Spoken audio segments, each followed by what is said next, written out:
कांतिपुरम गांव में अशोक नाम का एक मछुआरा रहा करता था। अशोक एक बहुत ही गरीब मछुआरा था। उसकी गरीबी का आलम यह था कि बेचारे के पास एक भी नाव नहीं थी। एक दिन अशोक समुद्र के किनारे बैठा हुआ समुद्र को देख रहा था कि तभी दूसरा मछुआरा उसके पास आकर बोला,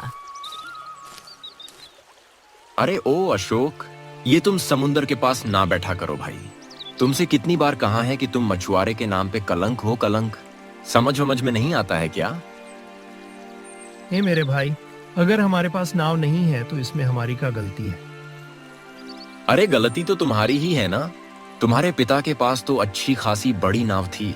अरे हमने तो यह भी सुना है कि उनकी नाव की सुंदरता के चर्चा बच्चे तो दूर दूर तक प्रसिद्ध थे। लेकिन तुम्हारे पिता भी एक मूर्ख आदमी ही थे। जमींदार ने उनकी नाव की कीमत मुंह मांगे दामों पर देकर खरीदने की कोशिश की, लेकिन तुम्हारे पिता ने नाव ना बेची। बदले में जमींदार ने तुम्हारे पिता की नाव तोड़वा दी। लो भैया, हो गया नुकसान। इतना कहकर दूसरा मछुआरा वहां से चला गया। कुछ देर बाद अशोक अपने घर पर जा पहुंचा। वो अपने घर के खाली बर्तन देखते हुए बोला, आज तो घर में खाने को भी कुछ नहीं है। समझ नहीं आ रहा कि आज शाम को खाऊं तो खाऊं क्या।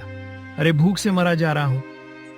चलो मुंशी काका के घर पर चलते हैं, अब वहीं कुछ हो सकता है।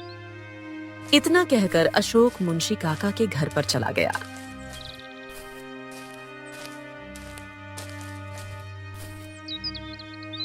हाँ, अशोक, लगता है तुम्हारे घर पर राशन फिर से खत्म हो गया। हाँ काका। तभी वहां मुंशी काका की इकलौती पुत्री रत्ना आ गई।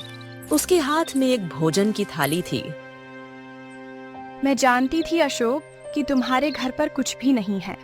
तुम्हारे आने से पहले ही मैंने तुम्हारे लिए भोजन की थाली सजा रखी थी। आओ, पेट भर के खाना खाओ। यह सुनकर अशोक चौंक गया। रत्ना, तुम्हें कैसे पता था? जब तुम अपनी रसोई के खाली बर्तन देख रहे थे, उसी वक्त मैं किसी काम से तुम्हारे घर पर तुमसे मिलने के लिए आई थी और मुझे यकीन था कि तुम यहाँ जरूर आओगे। अशोक की आंखों में आंसू आ गए और वो खाना खाने बैठ गए। ए अशोक बेटा, ऐसा कब तक चलेगा हैं? तुम कोई दूसरा धंधा वंदा काहे नहीं करते हो? अब और मैं क्या करूं काका? एक मछुआरे का बेटा हूं तो मछुआरा ही बनूंगा ना। अशोक, तुम क्यों नहीं समझते कि जब तक तुम एक नाव का प्रबंध नहीं कर लेते, तब तक तुम मछलियों का धंधा नहीं जमा सकते। अरे रत्ना, तुम तो जानती हो कि नाव बनाना ये कोई बात करने जितना आसान या बच्चों के खेल जितना आसान नहीं है। कुछ देर बाद अशोक वहां से चला गया और अपने घर लौट आया और सो गया।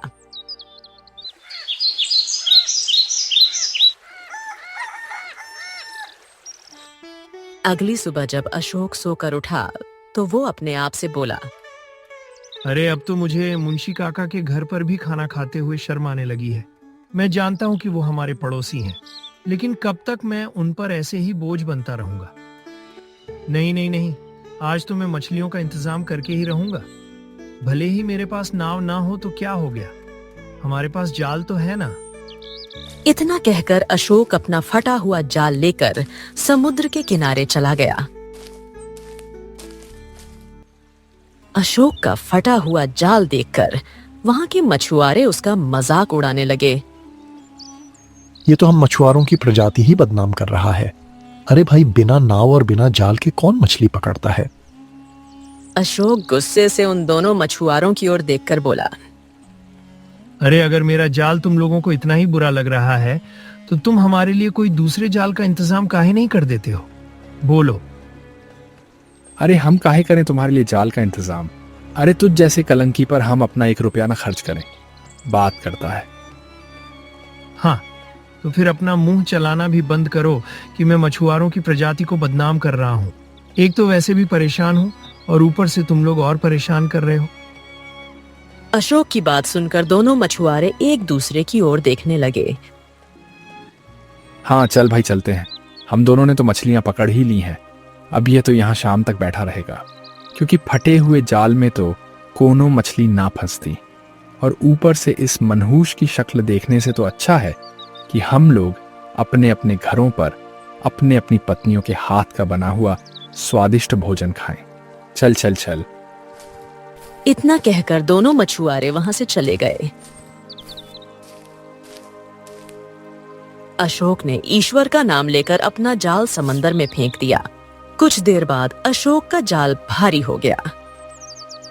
हाँ हाँ, हे भगवान, लगता है कि तूने मेरी सुन ली। लगता है कि मेरे जाल में कोई भारी मछली फंसी है। इससे पहले कि वो फटे हुए जाल से निकल जाए, मुझे जाल खींच लेना चाहिए। हाँ। इतना कहकर अशोक बड़ी फुर्ती से जाल खींचने लगा, मगर अगले ही पल उसका चेहरा हैरानी से भर गया। उसके जाल में एक बड़ा सा बंदर फंसा हुआ था, जो घायल और बेहोश था। अरे ये क्या? ये तो बेहद ही गजब और विचित्र बंदर लग रहा है। दूसरों बंदरों के मुकाबले इसका आकार भी बड़ा है। ओ हो, घायल भी है। लगता है कि इसका हाथ जरूर किसी जहाज से टकराया है और बेहोश है। हाँ, शायद बेहोश इसीलिए है क्योंकि इसके मुंह और पेट में पानी चला गया होगा। इतना कहकर अशोक ने उसे जाल से बाहर निकाला और उसका पेट दबाने लगा। अगले ही पल बंदर के मुंह से पानी निकला और वो होश में आ गया। मैं तुम्हारा एहसान कभी नहीं चुका सकता मेरे दोस्त। तुमने मुझे बचा लिया, वरना मैं तो समझा था कि मेरा खेल खत्म हो गया। अरे ये क्या? ये मैं क्या देख रहा हूँ? अरे गजब भैया गजब, ये तुम तो इंसानों की तरह बात करते हो हैं। मेरे मित्र, मैं समंदर के बीच एक रहस्यमयी टापू में रहता हूँ। न जाने मेरे मन में क्या आया कि मैंने सारे संसार को घूमने की ठानी। मुझे लगता था कि यह सारा संसार मेरे टापू की तरह ही छोटा सा होगा, लेकिन जब मैं अपने टापू से बहुत दूर विशाल समंदर में निकल आया, तब मुझे एहसास हुआ कि यह संसार वैसा नहीं है जैसा मेरे दिमाग में था। और अब जब मेरी आंख खुली तो बस एक बिल्कुल अलग ही संसार नजर आ रहा है। पता नहीं कैसा है ये संसार। अशोक ये सुनकर मुस्कुराने लगा और बोला, देखो, तुम हमारे सामने तो बोल रहे हो, लेकिन जिस संसार में हम रहते हैं ना, वहाँ के प्राणी बहुत ही अलग होते हैं। यहाँ भी तुम्हारे जैसे बंदर हैं, लेकिन वो हमारी तरह बोलते नहीं हैं। इसीलिए तुम भी सिर्फ और सिर्फ हमारे सामने ही बोलना। अगर किसी ने तुम्हें बोलते हुए देख लिया ना, तो डर जाएगा और हो सकता है कि तुम्हें जान से भी मार दे। हाँ। क्या बात कर रहा है बड्ढू? हाँ यार, वैसे देखा जाए तो तू तो सही बोल रहा है। अगर ऐसी बात है तो अपन तेरे ही सामने बोलेगा और किसी के सामने नहीं बोलेगा। यार सही बताऊं तो अपन को बहुत तेज भूख लग रही है। क्या तेरे पास कुछ खाने वाने को है क्या? अरे बता ना। भैया, यहाँ खाना खुद ही लाना पड़ता है। खाने की वजह से तो मछलियाँ पकड़ने आया था और तुम हाथ लग गए। बंदर यह सुनकर गहरी सोच में डूब गया और बोला, धत तेरे की। खैर तू चिंता मत कर। अपन जिस टापू में रहता है ना, वहाँ के बंदरों को मछलियाँ पकड़ना सिखाया जाता है। आज के खाने का बंदोबस्त अपन कर लेगा, तू चिंता मत कर। इतना कहकर बंदर ने अपना हाथ समंदर में डाला और 2 मछलियां निकाल लीं। यह देखकर अशोक बुरी तरह से आश्चर्यचकित हो गया। बंदर अशोक से बोला, अबे अब ये आंखें फाड़ फाड़ के बस देखता ही रहेगा क्या? चल चल, इतना चौंकने की जरूरत नहीं है। अबे घर चल, अपन को भूख लग रही है, चल। अशोक भोलू को लेकर अपने घर चला आया और मछलियां भूनने लगा। मछलियां भूनने के बाद भोलू पहली मछली खाते हुए चौंकते हुए बोला, अरे बड़ू, ये मछली तो गजब ही स्वादिष्ट लग रही है। भाई, ऐसी मछली तो हमारे टापू तक में नहीं बनती। वाह वाह वाह, मजा आ गया। हमारे यहाँ मछलियाँ ऐसे ही भून के खाई जाती हैं। हम कच्ची मछली थोड़ी ना खाते हैं। अच्छा सुनो, तुम्हारे टापू में तुम्हारा नाम क्या है? अरे अपन को ना लोग उधर भोलू बंदर कह के बुलाते हैं, क्योंकि अपन बहुत भोला भाला है ना। भोला भाला सा, सीधा साधा सा है अपन, इसीलिए अपन है भोलू बंदर। अशोक हंसते हुए बोला, वाकई में तुम बहुत ही भोले हो। अच्छा मेरी बात सुन, आज के तो अपन के खाने का इंतजाम देख हो गया, लेकिन तुम हो एक मछुआरे हो ना, तो तुम्हारे पास कोई ढंग का जाल वाल नजर नहीं आ रहा है, और ना ही बाकी मछुआरों की तरह तुम्हारे पास कोई नाव वाव है। ए बड्ढू, ये बता, तू अपना जीवन कब तक ऐसे ही काटता रहेगा रे हैं? क्या करूं? मेरे पास पैसे नहीं है और कोई मुझ जैसे गरीब को उधार भी नहीं देगा। क्या करूं बताओ। है ये बात है, ठीक है, लेकिन कोई बात नहीं, तेरे पास एक चीज है जो बाकी मछुआरों के पास नहीं है। अरे तेरा बलशाली शरीर और क्या, और अब तुम्हारे पास मेरे जैसा दोस्त भी है, एक ऐसा साथी जिसके पास बहुत तेज दिमाग है। क्या मतलब? अरे मतलब क्या, अपन जानता है नाव बनाने की तरकीब। सुनो, तू लकड़ियां काट के लेकर आ और मैं तेरे साथ नाव बनाने में मदद करूंगा तेरी। बस फटाक से तेरी नाव तैयार हो जाएगी, समझा क्या? क्या बात कर रहे हो? क्या क्या हम नाव बना सकते हैं? और क्या, अरे यहाँ पर ऐसी नाव तैयार करेगा कि तुम्हारे यहाँ के लोग देखते ही हैरत में पड़ जाएंगे। खुद बोलेंगे, क्या बात कर रहे हो भाई, ये नाव किधर से लेके आया है? यह सुनकर अशोक बहुत खुश हो गया और तुरंत भोलू के साथ जंगल की ओर निकल पड़ा।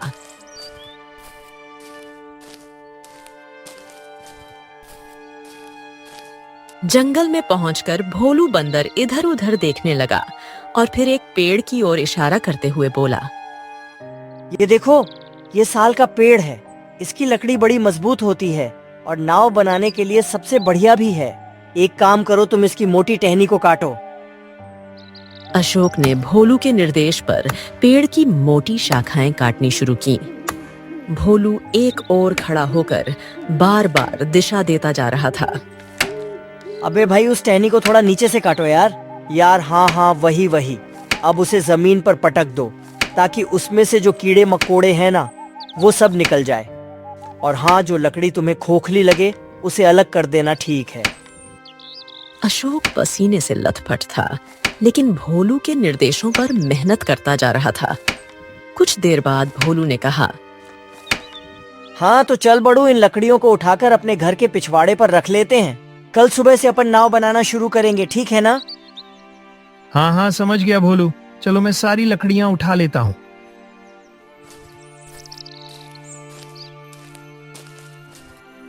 अशोक ने सारी लकड़ियां घर ले जाकर एक कोने में सलीके से रख दी।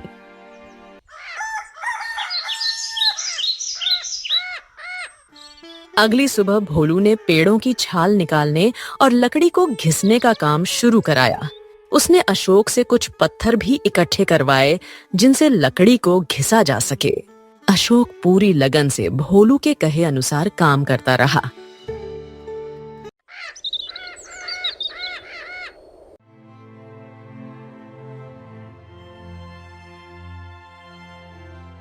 कुछ ही दिनों में अशोक की नाव बहुत ही सुंदर बनकर तैयार हो गई।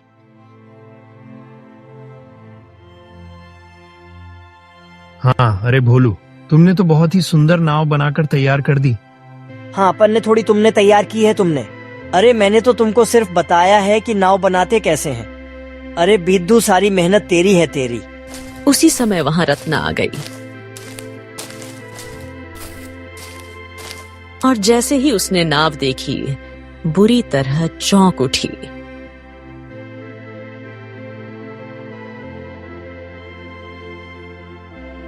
अरे ये नाव तो बहुत ही सुंदर है, तुमने ये कहाँ से खरीदी?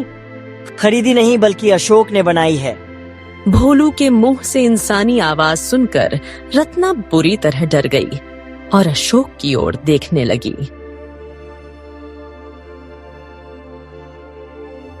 अरे हमने तुमसे मना किया था ना कि किसी के सामने बोलना मत। अब यह तो अच्छा है कि रत्ना है, कोई और दूसरा होता तो बस मुश्किल में ही पड़ जाते।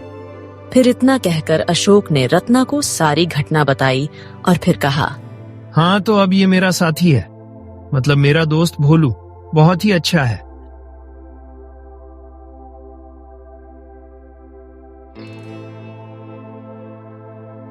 अरे अब बातें ही करते रहोगे क्या? बहुत हो गई मेरी तारीफ। चलो चलो, नाव लेकर चलो, मछलियां पकड़ते हैं। और हाँ, मैंने तुम्हारा जाल भी ठीक कर दिया है। इतना कहकर भोलू घर के अंदर गया और थोड़ी देर बाद जाल लेकर वापस आया। अरे वाह, तुमने तो जाल को बड़ी बारीकी से ठीक किया है। अरे क्या बात कर रहा है, बोला तो था। अपन एक रहस्यमयी टापू में रहता है। अपन के इलाके में बंदर को सब काम करना सिखाया जाता है। उस्ताद है अपन रे।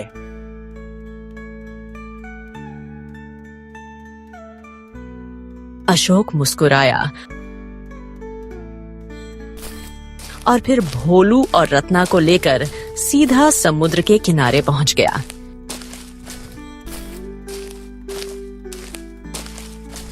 जैसे ही अशोक की नई नाव समुद्र किनारे पहुंची, सभी मछुआरे चौंक गए। अरे अशोक, ये तुमने नाव कहाँ से खरीदी? तुम्हारे पास इतना धन कहाँ से आया भाई? ये तो तुम्हारे पिताजी के नाव से भी गजब सुंदर है। कहाँ से लाए? हाँ, मुझे लगता है कि जरूर इसने नाव चोरी की होगी। चोरी नहीं की है, बल्कि अशोक ने यह नाव अपनी मेहनत, बुद्धि और कुशलता से बनाई है। तुम सब तो बस अशोक का मजाक उड़ाने में लगे हो। अरे छोड़ो ना रत्ना, इन मूर्खों की बातों पर ध्यान मत दो। मुझे तो बस मछलियां पकड़नी है। जब मेरे पास कुछ भी नहीं था, तब यही लोग मजाक उड़ाते थे, और मुझे विश्वास है कि जब मैं बहुत धनवान बन जाऊंगा ना, तब भी ये लोग यही करेंगे। हाँ।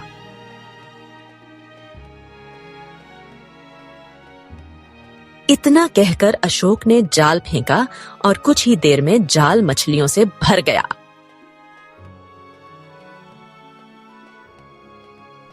अरे बाबा रे, इसकी तो किस्मत बदलनी शुरू हो गई। एक सुंदर नाव और ऊपर से भरी हुई मछलियां। उसी दिन से अशोक हर रोज भोलू बंदर को साथ लेकर समुद्र किनारे आता, ढेर सारी मछलियां पकड़ता और उन्हें बाजार में बेचकर अच्छा धन कमाता। कुछ ही दिनों में अशोक के दिन पूरी तरह बदल गए। अब उसके पास टूटी फूटी झोपड़ी नहीं, बल्कि एक सुंदर मकान था।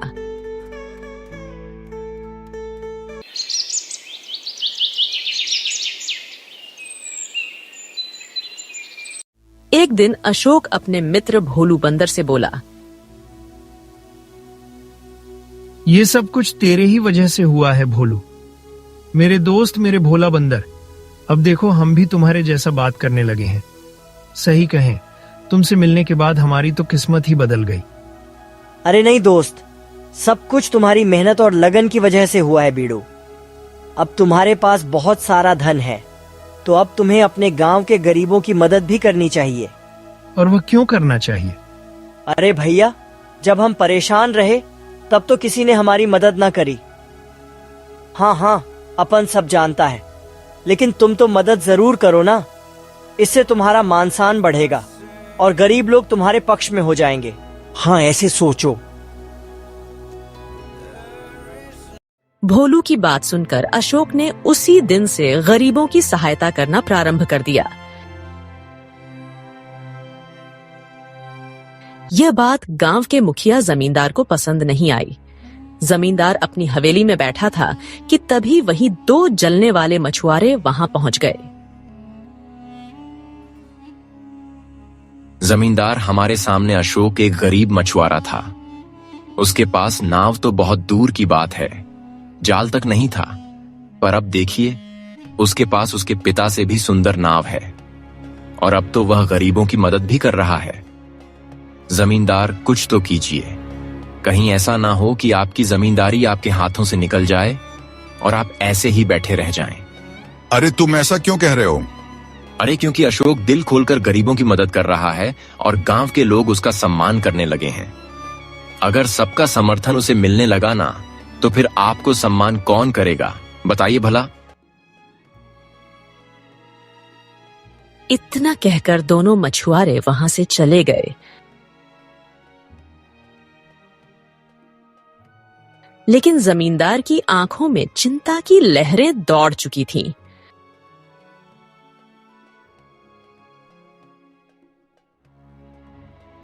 जमींदार गहरी सोच में डूबा हुआ था कि तभी उसकी पत्नी वहां आ गई।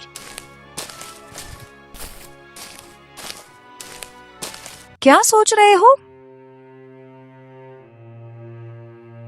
वो दोनों मछुआरे बिल्कुल सही कह रहे थे। इस अशोक के पिता के पास भी बहुत सुंदर नाव थी। उसकी नाव की वजह से ही उसका मान सम्मान गांव में बना था। अब इस अशोक के पास भी वही सुंदर नाव है। मैंने उसकी सुंदरता के चर्चे बहुत समय से सुने। अगर मैं उसकी नाव उससे छीन लूं तो उसका मान सम्मान भी खत्म हो जाएगा। और वो कैसे? देखो, अशोक पहले गरीब था। जैसे ही नाव आई उसके दिन बदलने लगे। मतलब उसकी किस्मत उसी नाव से जुड़ी है। इसीलिए वह नाव उसके पास नहीं, मेरे पास होनी चाहिए।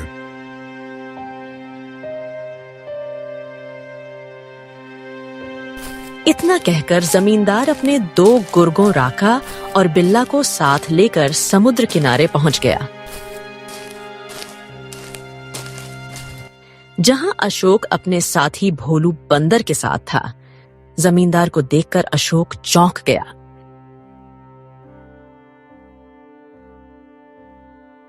जमींदार जी, आप यहाँ? हाँ अशोक, देखो भैया, मैं तुमसे सीधा सीधा एक सौदा करने आया हूँ। बरसों पहले यही सौदा तुम्हारे पिताजी से भी करने आया था, लेकिन तुम्हारे पिता ने मेरी बात मानी नहीं। मैंने उसकी नाव तोड़वा दी। तो अब तुम बताओ, मैं तुम्हारी ये नाव खरीदना चाहता हूँ। मेरी नाव बिकाऊ नहीं है जमींदार जी। अशोक की बात सुनकर जमींदार का गुस्सा 7वें आसमान पर पहुंच गया। अरे तो देखते क्या रांगा और बिल्ला, इस बंदर और अशोक को उठाकर फेंक दो और नाव को तोड़ डालो। चलो। रंगा और बिल्ला हथौड़ी और कुल्हाड़ी लिए हुए थे।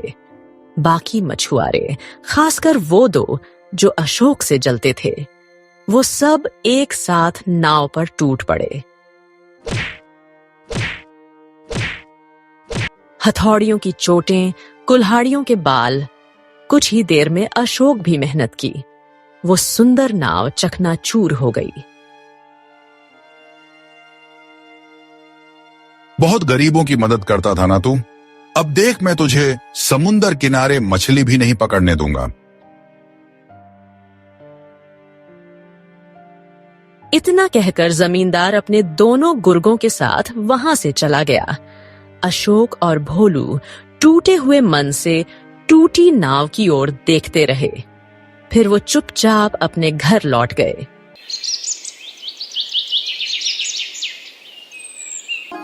कुछ ही देर में रत्ना भी वहां पहुंच गई।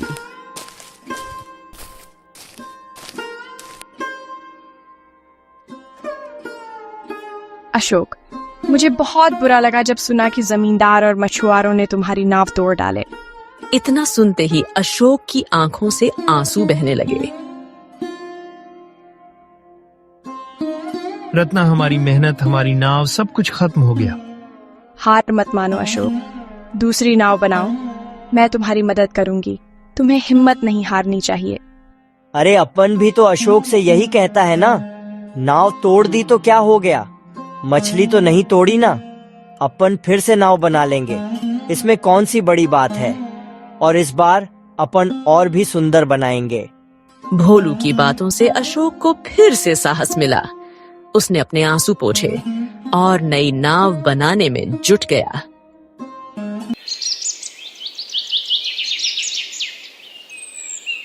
कुछ ही हफ्तों में एक और भी सुंदर और मजबूत नाव तैयार हो गई।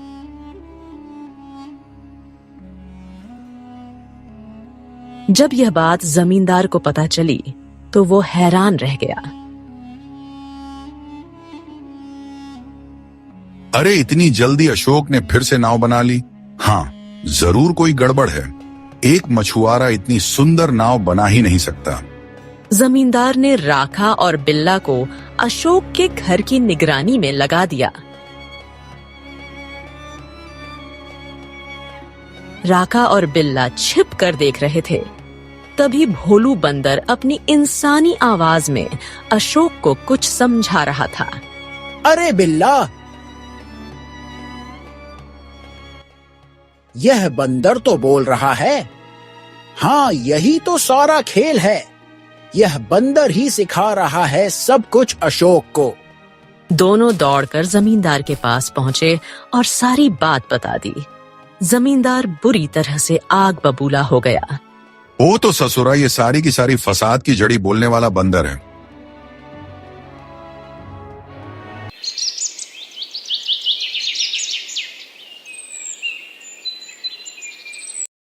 अगले दिन जब अशोक, भोलू और रत्ना नाव लेकर समुद्र की ओर निकले तो फिर सारे मछुआरे उन्हें घेर कर खड़े हो गए।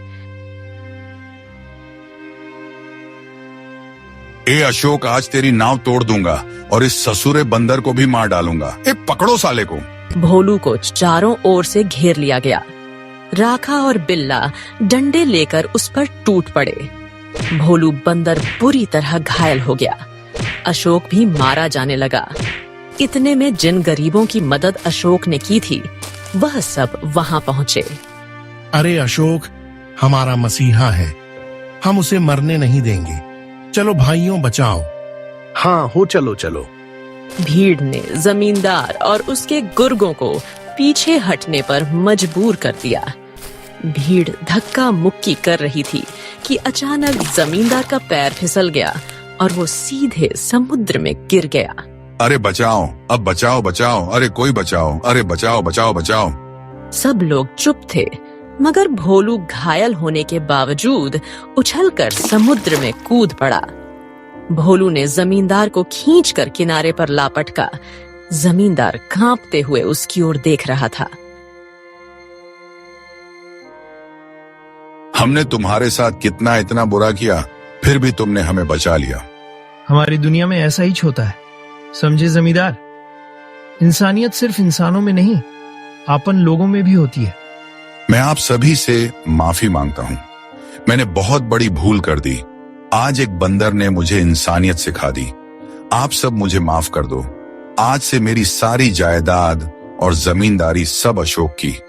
मैं इस गांव को छोड़कर ही जा रहा हूँ। अरे नहीं जमींदार साहब, नहीं। आज आपको खुद से अपनी गलती का एहसास हो गया, यही बड़ी बात है। और आपने हम सब माफी भी मांग ली है। हम सब ने आपको माफ कर दिया। अब आपको गांव छोड़कर जाने की जरूरत नहीं है। आप यहीं हमारे साथ रहकर जमींदारी करेंगे, लेकिन ईमानदारी से करेंगे। क्यों भोलू?